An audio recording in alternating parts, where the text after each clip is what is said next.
સુરેન્દ્રનગર શિક્ષણ સંઘના પ્રમુખ બન્યા છે દીપેન્દ્ર ધાંધલ। શિક્ષણ સંઘના પ્રમુખ અને મહામંત્રી પદના વિવાદનો આખરે અંત આવ્યો।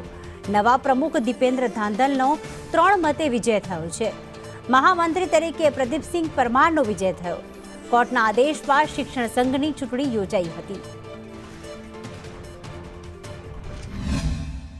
મિત્રોને પ્રમુખ તરીકે મને 39 મત મળ્યા છે, મહામંત્રીને મારા 40 મત મળ્યા છે અને અમે આ સુરેન્દ્રનગર જિલ્લાની ટીમ છે આખી એ તમામ શિક્ષકોના કામ માટે હર હંમેશા સતત પ્રયત્નશીલ હતા અને રાજ્ય કક્ષા સુધી કાર્યાધ્યક્ષનો હોદ્દો ધરાવું છું અને અત્યારે વધારેની જવાબદારી સુરેન્દ્રનગર જિલ્લા પ્રાથમિક શિક્ષક સંઘની મારા કારોબારી તમામ સભ્યોએ મારા ઉપર ભરોસો અને વિશ્વાસ મૂક્યો છે। ત્યારે મારી આખી ટીમ છે 6000 શિક્ષકોના કામ ઝડપથી પૂર્ણ કરશે। આભાર માનું છું કે અમારા બંને મિત્રો ઉપર, અમારી પેનલ ઉપર એમને વિશ્વાસ રાખ્યો છે।